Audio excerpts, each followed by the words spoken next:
एक बार फिर से आप सभी का स्वागत है मेरे प्यारे दोस्तों आपके अपने यूट्यूब चैनल पर। मेरे प्यारे दोस्त, अगर आप एमए फर्स्ट ईयर में हैं और आपने शिक्षा शास्त्र ले रखा है तो इस वीडियो को पूरा देखिएगा, क्योंकि वीडियो में जो है काफ़ी ज़्यादा मज़ा आने वाला है और वीडियो आपके लिए काफ़ी ज़्यादा इंपॉर्टेंट भी होने वाला है। ठीक है, इंपॉर्टेंट इसलिए होने वाला है मेरे प्यारे दोस्त, क्योंकि हम बात करने वाले हैं शिक्षा शास्त्र के पेपर नंबर 1 के बारे में, जिसका नाम है शिक्षा के दार्शनिक आधार। ठीक है, उसके ऊपर हम चर्चा करने वाले हैं। ये आज आपकी जो है 15 नंबर की क्लास होने वाली है। अगर आपने इसके पहले की जो 14 क्लासें हैं और प्लस एक सिलेबस का वीडियो जो है उसको नहीं देखा है, तो उन सारी चीज़ों को जो है डिस्क्रिप्शन में लिंक दी हुई है, या आप चैनल पे जाके उन सारी चीज़ों को अच्छे से देख सकते हैं और उनसे लाभान्वित भी हो सकते हैं। बात करें आज के प्रश्न के बारे में, तो आज का जो आपका प्रश्न है मेरे प्यारे दोस्त, वो पूछा गया है कि गांधी जी का शिक्षा दर्शन अपनी योजना में प्रकृतिवाद, जो उनकी योजना है उसमें प्रकृतिवाद, अपने उद्देश्य में आदर्शवादी, उनके उद्देश्य में जो है आदर्शवाद, और अपने कार्यक्रम तथा कार्यविधि में प्रयोजनवादी है। मतलब कह रहे हैं कि जो उनका योजना है उसमें आपको प्रकृतिवाद की झलक दिखाई पड़ेगी, जो उनके उद्देश्य होते हैं उसमें आदर्शवाद की आपकी झलक दिखाई पड़ती है, और जो उनके कार्यक्रम या कार्यविधि है मेरे प्यारे दोस्त,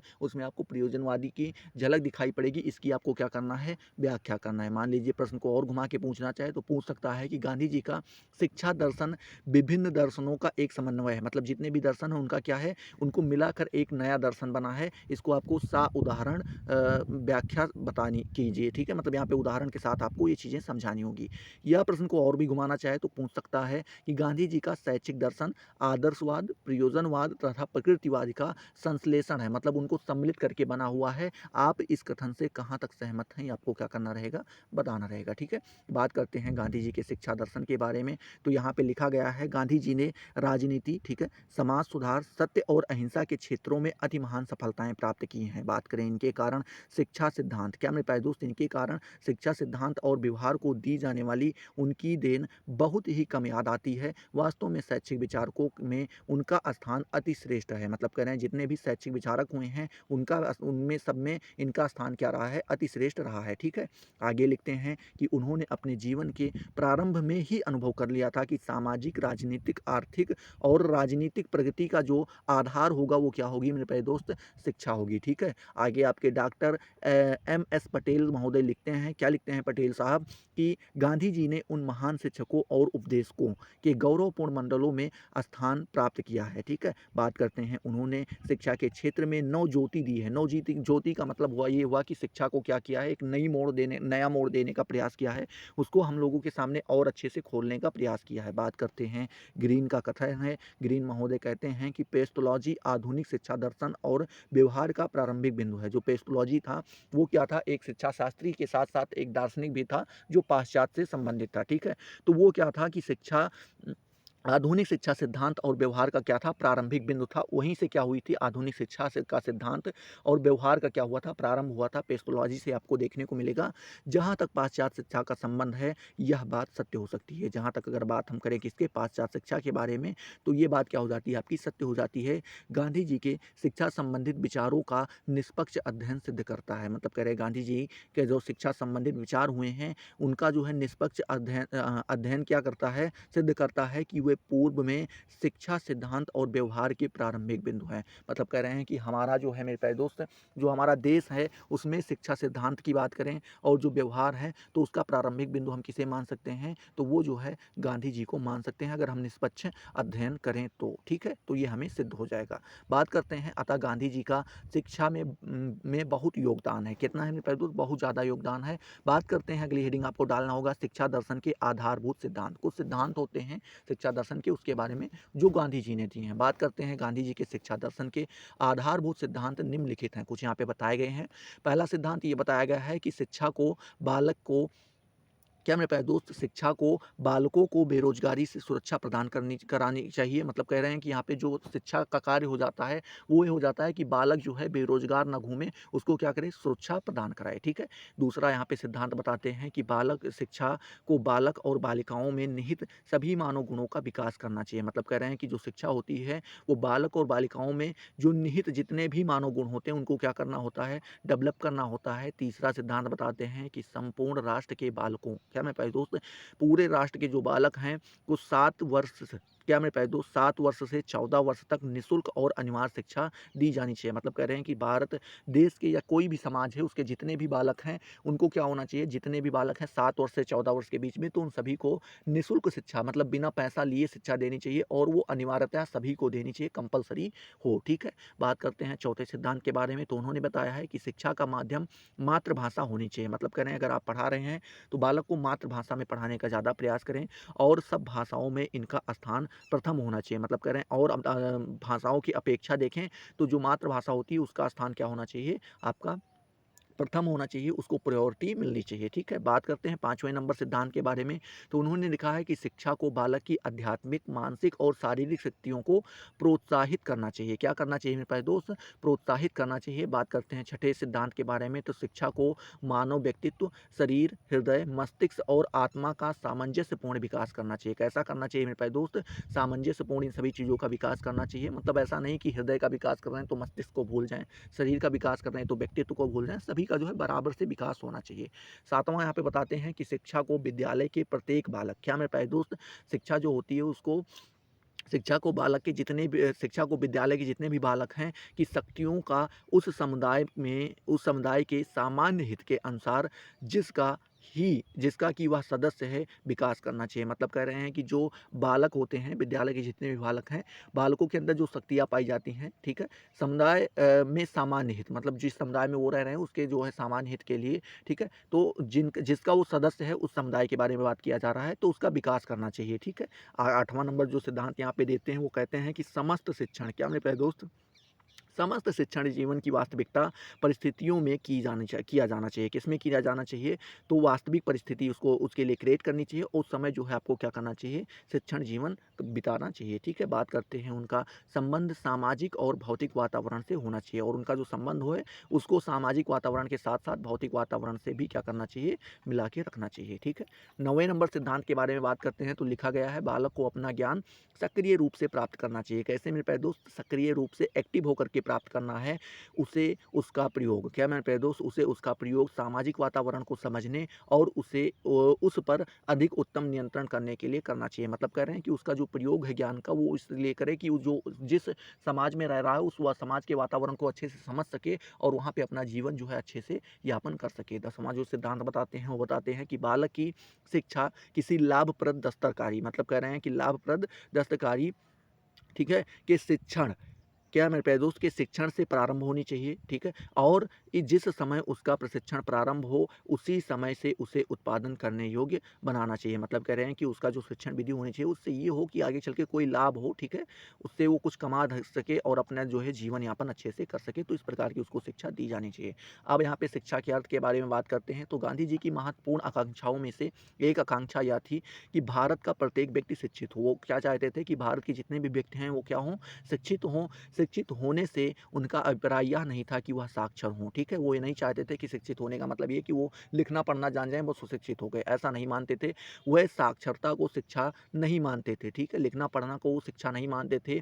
वह उसे ज्ञान और ज्ञान का माध्यम भी नहीं मानते थे और उसे वो ज्ञान भी नहीं मानते थे और ना ही ज्ञान का वो माध्यम मानते थे। गांधी जी का कहना था, क्या कहना था? साक्षरता ना तो शिक्षा का अंत है और ना ही आरंभ है, ठीक है? यह केवल एक साधन है जिसके द्वारा पुरुष और स्त्री को शिक्षित किया जा सकता है, ठीक है? तो ये क्या है? साक्षरता को एक साधन के रूप में स्वीकार करते थे। बात करें इस प्रकार शिक्षा से गांधी जी का अभिप्राय ना तो साक्षरता था और ना ज्ञान था। क्या था मेरे प्यारे दोस्त? ना ही शिक्षा, साक्षरता से वो शिक्षा का क्या अभिप्राय लेते थे और ना ही ज्ञान से लेते थे, ठीक है? बात करें तो फिर शिक्षा में से उनका क्या अभिप्राय था, ठीक है? हमें इसका उत्तर नहीं उत्तर उन्हीं के शब्दों में मिलता है। मतलब कह रहे हैं कि अगर हम इसका उत्तर ढूँढना चाहें कि उन्होंने शिक्षा का क्या अभिप्राय लिया है, तो उसका उन्हीं के शब्दों में देखना चाहें तो उन्होंने कहा है कि शिक्षा से मेरा अभिप्राय है बालक और मनुष्य के शारीरिक, मस्तिष्क और आत्मा में पाए जाने वाले सर्वोत्तम गुणों का चतुर्मुखी विकास करना। मतलब कह रहे हैं कि जो उसके शरीर के गुण हैं, ठीक है?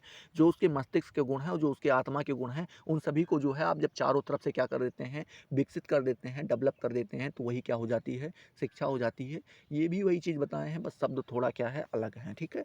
अलग यूज़ किए गए हैं। अब हम बात करते हैं शिक्षा के उद्देश्य के बारे में, एम्स ऑफ एजुकेशन के बारे में यहाँ पे बताया गया है। तो गांधी जी ने शिक्षा के उद्देश्य को 2 भागों में क्या किया है, विभाजित किया है। एक तो आपका तात्कालिक उद्देश्य हो जाता है और एक आपका अंतिम उद्देश्य हो जाता है। तात्कालिक उद्देश्य क्या है? तो गांधी जी के अनुसार शिक्षा के निम्नलिखित तात्कालिक उद्देश्य होने चाहिए, मतलब कुछ उसके तात्कालिक उद्देश्य होने चाहिए जिसका प्रभाव आपको तुरंत देखने को मिले। पहला ये बताया गया है कि बालक को बड़े होने पर जीविकोपार्जन के योग्य बनाना, मतलब क्या हो कि जब वो बड़ा हो तो ऐसा उसको कोई ज्ञान दिया जाए कि जिससे वो क्या कर सके, अपने जीवन का यापन कर सके, वो कमा सके, खा सके अच्छे से, ठीक है। दूसरा बताते हैं बालक को पवित्रता प्रदान करके उसके चरित्र का निर्माण करना, मतलब कह रहे हैं बालक के अंदर पवित्रता आनी चाहिए और उसके चरित्र का निर्माण भी होना चाहिए। तीसरा बताते हैं बालक को अपने व्यवहार में अपनी संस्कृति को व्यक्त करने का प्रशिक्षण देना, मतलब कह रहे हैं कि बालक को अपने व्यवहार में उसका जो व्यवहार है और उसकी जो संस्कृति है व्यक्त करने का क्या करना, प्रशिक्षण देना, ठीक है। उसके लिए उसको पढ़ाना। बात करते हैं चौथे नंबर के बारे में, तो चौथा बताते हैं बालक की शारीरिक, मानसिक और आध्यात्मिक शक्तियों का विकास करके उसके व्यक्तित्व का सामंजस्यपूर्ण विकास करना। क्या मेरे प्यारे दोस्त, जो बालक की शारीरिक और मानसिक और आध्यात्मिक शक्तियाँ होती हैं उनको डेवलप करना होगा और उसको डेवलप करने के बाद उसका जो पर्सनालिटी है, ठीक है, व्यक्तित्व जो होता है उसका सामंजस्यपूर्ण क्या करना होगा, विकास यानी डेवलप करना होगा, ठीक है। पांचवा बताते हैं कि व्यक्ति को सब प्रकार कि क्या मेरे प्यारे दोस्त, सब प्रकार की दासता से मुक्त करके उसकी आत्मा को उच्चतर जीवन की ओर ले जाना, मतलब कह रहे हैं उसको क्या करना होगा, जितने भी प्रकार की दास्ता होती हैं उन सभी से क्या कर देना होगा, उसको मुक्त कर देना होगा और उसको क्या करना होगा, जीवन के अंतिम ओर तक ले जाना होगा, अंतिम छोर तक ले जाना होगा। अब बात करते हैं दूसरे उद्देश्य के बारे में, उन अंतिम उद्देश्य के बारे में, ठीक है। पहला इन्होंने क्या बताया था, तात्कालिक उद्देश्य, और दूसरा क्या बताया था, अंतिम उद्देश्य। गांधी जी ने शिक्षा के अंतिम उद्देश्य को इन शब्दों में व्यक्त किया है। क्या कहा है उन्होंने कि अंतिम वास्तविकता का अनुभव ईश्वर और आत्म अनुभूति का ज्ञान है, मतलब कह रहे हैं जब आपका अंतिम जो वास्तविकता है, जो अंतिम वास्तविकता है जिसे आप अंतिम उद्देश्य भी कह सकते हैं, उसका अर्थ आप ले सकते हैं अनुभव ईश्वर, ठीक है। क्या है, ईश्वर और आत्म अनुभूति का ज्ञान है। जब आप ईश्वर से संपर्क बना लेते हैं या आपको आत्म अनुभूति हो जाती है, आप सारी चीज़ों से, इन सारी चीज़ों से, मोह माया से परे हो जाते हैं, आप एक ही अलग जीवन जीने लगते हैं, तो आप समझ लीजिए कि आपको अंतिम उद्देश्य की प्राप्ति हो चुकी है, ठीक है। अब यहाँ पे गांधी जी ने पाठ्यक्रम के बारे में भी चर्चा की है। क्या की है मेरे प्यारे दोस्त, गांधी जी ने अपनी बेसिक शिक्षा, क्या मेरे प्यारे दोस्त, बेसिक शिक्षा के पाठ्यक्रम ने निम्नलिखित विषयों को स्थान दिया है, ठीक है। पहला बताते हैं आधारभूत शिल्प, जैसे आपको कृषि के बारे में पढ़ना होगा, कताई बुनाई के बारे में पढ़ना होगा, गत्ते का काम समझना होगा, लकड़ी का काम समझना होगा, धातु का काम और चमड़े का काम, ये सारी चीज़ें आपको पढ़ना होता है। दूसरा बताया गया है मातृभाषा आपको पढ़नी होगी, उसके बारे में ज्ञान अर्जन करना होगा। तीसरा गणित बताया है।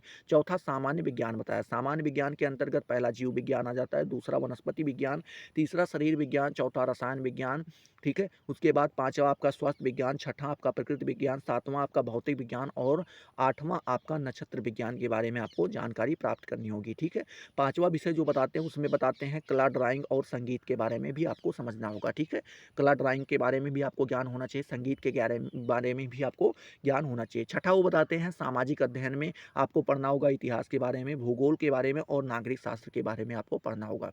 सातवां वो हिंदी के बारे में बात करते हैं, जहाँ यह मातृभाषा ना हो, जहाँ पर मातृभाषा हिंदी नहीं है वहाँ पे हिंदी भी कंपलसरी होनी चाहिए। आठवां बताते हैं शारीरिक शिक्षा। क्या मेरे प्यारे दोस्त, शारीरिक शिक्षा, इसमें आपका खेल-कूद और व्यायाम होगा, ठीक है। अब हम बात करते हैं शिक्षण विधि के बारे में। किसके बारे में? शिक्षण विधि के बारे में भी गांधी जी ने चर्चा की है।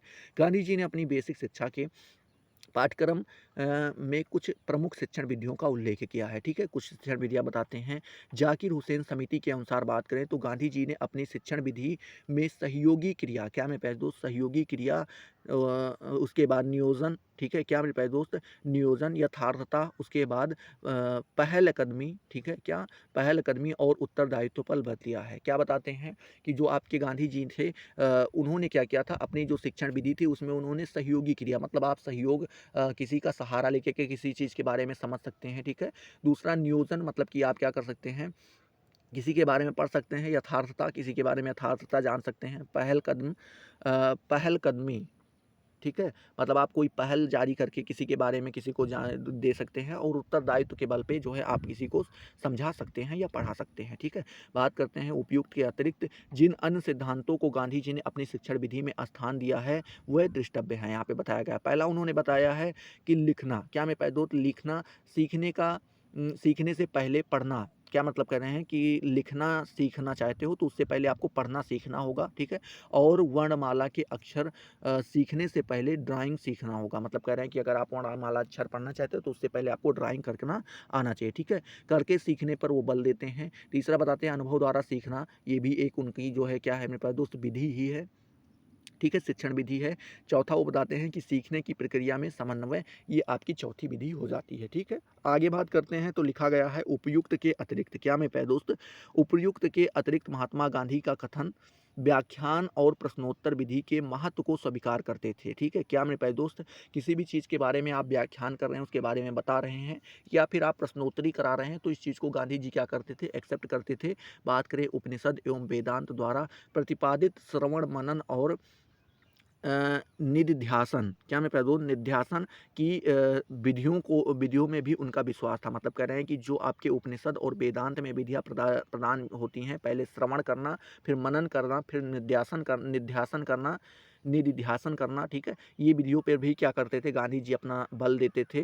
वो बताते थे कि गांधी जी इस बात पर बहुत बल देते थे कि बच्चों को जो कुछ भी सिखाया जाए, वास्तविक ढंग से सिखाया जाए, ठीक है? इसीलिए वे किसी हस्त कौशल या अथवा उद्योग कार्य या प्राकृतिक पर्यावरण, ठीक है, या सामाजिक पर्यावरण को शिक्षा का केंद्र बनाने तथा समस्त ज्ञान, क्या मैं पढ़ूँ, जितने भी ज्ञान हैं क्रियाओं को उनके माध्यम से विकसित करने पर बल देते थे, ठीक है। आगे बात करते हैं शिक्षक का स्थान। गांधी जी ने शिक्षक का स्थान क्या बताया है, तो गांधी जी ने बाल केंद्रित शिक्षा पर विश्वास करते थे। वो चाहते थे कि जो एजुकेशन हो वो बाल केंद्रित हो, ठीक है, मतलब बालक को ही मेन माना जाए, ठीक है, वही उसी को सेंटर मान के पढ़ाया जाए, ना कि अध्यापक केंद्रित शिक्षा हो, ठीक है। वो बताते हैं कि अतः उनका कथन है कि शिक्षक को बालक का मित्र, ठीक है, उसके बाद परामर्शदाता, ठीक है, उसके बाद पथ प्रदर्शक होना चाहिए। 3 रूप में उन्होंने शिक्षक को देखा है। पहला क्या बताया है कि बालक का मित्र के रूप में होना चाहिए, दूसरा वो परामर्शदाता, मतलब कोई भी किसी भी चीज़ के बारे में वो परामर्श दे सकता है, उसके बाद पथ प्रदर्शक, फिर ये भी बता सकता है कि आपको इन चीज़ों को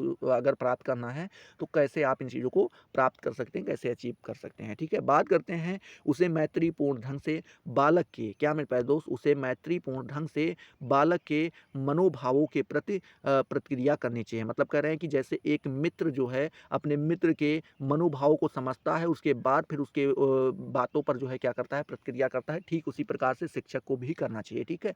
आगे बात करें उसे बालक की चिंताओं के प्रति उदासीन ना होकर उनसे मुक्त होने का परामर्श देना चाहिए। मतलब कह रहे हैं कि जो बालक की चिंताओं के प्रति उसे क्या उदासीन नहीं होना चाहिए कि बालक दुखी बैठा तो आप भी दुखी बैठ जाओ। उसको क्या करना चाहिए, मुक्त होने का परामर्श देना चाहिए, बताना चाहिए कि वो उन चिंताओं से कैसे मुक्त हो सकता है। बात करते हैं गांधी जी के अनुसार शिक्षक को बालक की समस्याओं को सुलझाने में पथ प्रदर्शक का कार्य करना चाहिए।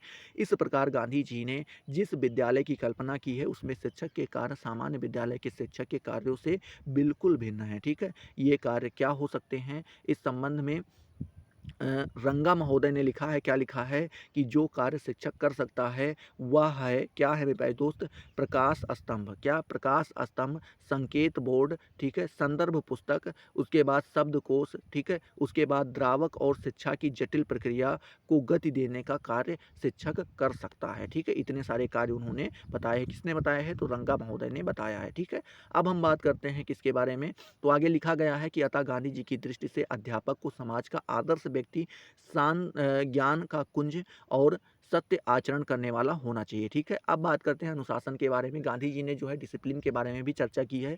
गांधी जी अनुशासन के महत्व को स्वीकार करते थे, ठीक है। वो चाहते थे कि बालक के अंदर अनुशासन होना चाहिए, पर उनके अनुसार यह अनुशासन आत्म प्रेरित होना चाहिए। मतलब खुद से बालक को ये फील करवाना होगा आपको कि ये चीज़ें गलत हैं, ठीक है। मार पीट के आपको उसको नहीं समझाना होगा। या अनुशासन के प्रति प्राप्ति के लिए वे दमनात्मक विधि का विरोध करते थे। मतलब ऐसा चाहते थे कि किसी को भी मारा पीटा ना जाए अनुशासन पैदा करने के लिए, ठीक है। वे तो बच्चों को शुद्ध प्राकृतिक वातावरण और उच्च सामाजिक पर्यावरण में रखने पर बल देते थे, ठीक है। बात करते हैं शिक्षार्थी के बारे में, स्टूडेंट के बारे में भी चर्चा की है गांधी जी ने। तो गांधी जी विद्यार्थी को शिक्षा की प्रक्रिया का केंद्र मानते हैं, ठीक है। वो मेन मानते हैं कि बालक ही होता है।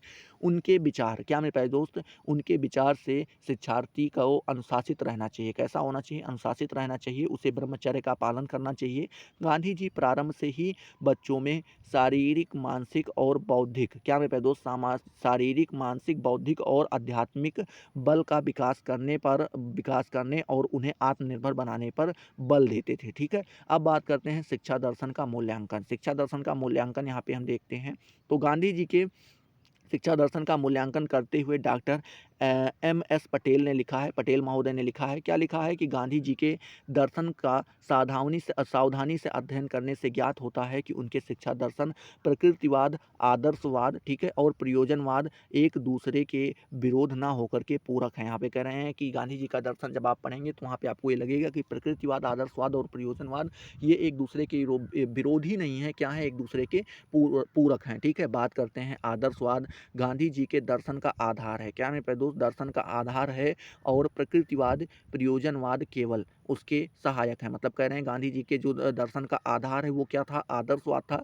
और जो उसके सहायक थे वो कौन कौन से थे मेरे प्यारे दोस्त, प्रकृतिवाद थे और प्रयोजनवाद थे। मेन कौन सा था, आदर्शवाद ही था। ठीक है। बात करते हैं आगे, एम एस पटेल महोदय फिर कहते हैं, क्या कहते हैं मेरे प्यारे दोस्त, कहते हैं कि उनका शिक्षा दर्शन अपनी योजना की प्रकृतिवादी है, क्या मेरे प्यारे दोस्त, अपनी योजना में प्रकृतिवादी, अपने उद्देश्य में आदर्शवादी और अपने कार्यक्रम में तथा कार्यविधि में प्रयोजनवादी है। ठीक है। बात करते हैं शिक्षा दार्शनिक के रूप में गांधी जी की वास्तविक महानता इस बात में है कि उनके दर्शन में प्रकृतिवाद, आदर्शवाद और प्रयोजनवाद की मुख्य, क्या मेरे प्यारे दोस्त, मुख्य प्रवृत्तियां अलग अलग और स्वतंत्र नहीं है वरन मिलकर एक हो गई हैं। ठीक है। तो आई होप ये सारी चीज़ें आपको क्लियर हुई होंगी। अगर क्लियर हुई तो फटाफट वीडियो को लाइक करो, अपने दोस्तों के साथ शेयर करो। अभी तक अगर आपने चैनल को सब्सक्राइब नहीं किया तो सब्सक्राइब करके बेल वाले आइकन को जरूर प्रेस कर दो, जिससे आपको सारी नोटिफिकेशन मिलती रहें और आप उनसे लगातार लाभान्वित होते रहें। तो चलिए अगले वीडियो में मिलते हैं नए जोश, नए टॉपिक के साथ। तब तक के लिए जय हिंद, जय भारत।